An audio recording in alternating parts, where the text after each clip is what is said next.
We are Patrick and Carrie Cottrell with Magnolia House Ministries.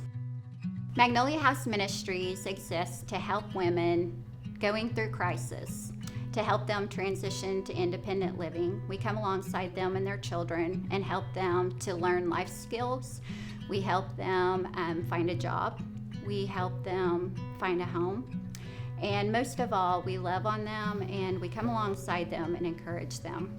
5 years ago, we had this vision for Magnolia House Ministries. We were fostering through the state of Kansas, and we fostered for about 3 years and adopted them from the state. Through that time frame, we came alongside their mom, and we found that the moms really needed ministered to. We were put many restrictions before us by the caseworkers, and through that we saw that we wanted to have more flexibility in what we were able to do in servicing them and helping them to learn how to live independently and keep their children and become a family unit. Hello, my name is David Stevens. I am a co-manager with a nonprofit organization called the Impact Team. Part of our ministry is to cheerlead and support other existing Christian organizations. And when we heard about the Magnolia House Ministry, and they came and shared with us, I enjoyed so much what the ministry had to offer. I became a board member, and since then we've really continued to support, and we want to see that ministry grow. And appreciate your prayers and support that you would offer as we see the Lord take us to the next level. So Magnolia House is fundamentally a Christian ministry. We seek to help moms with young children, particularly those who have had their kids taken into foster care or have placed their kids with safe families, or a risk of that situation occurring, primarily because of homelessness. Our goal is to help those moms learn the education, employment, parenting skills, and develop a relationship with Christ that will help them to have a stable home that will allow them to care for their children and not be dependent on those kind of services. Hey, my name is Paul Burnett, and I serve on the Magnolia House Ministry Board. And I am so excited to be part of this ministry because I see us changing the hearts and lives of these young ladies and their children. It's personal to me because my daughter April, at 19, had a child, and he lives with us, Xander, and I seen how the need we had for just being able to help them and help him and help April. And in that situation, it was really neat to see how the Lord allowed us to work in that situation.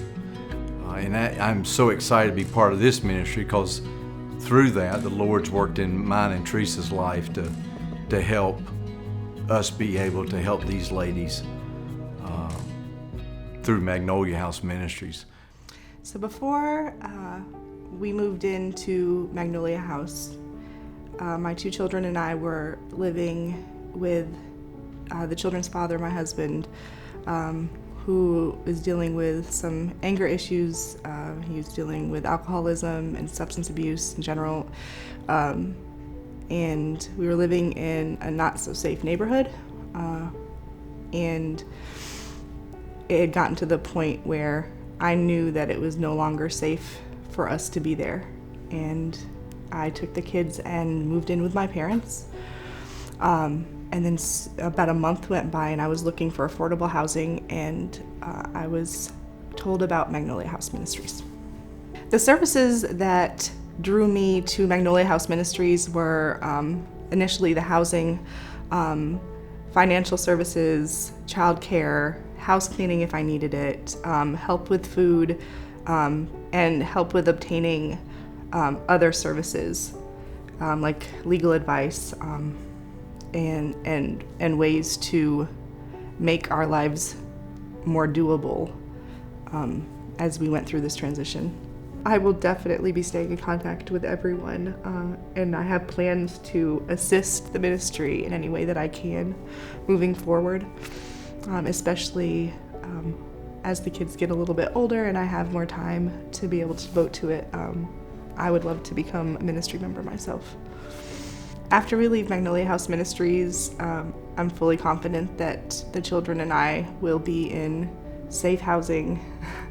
I'm confident that I will be financially secure enough to provide a home for my children, and my great hope is that I'll be able to buy a house within the next year.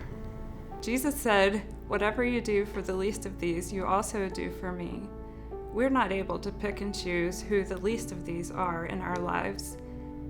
God picks them for us and places them exactly where they need to be.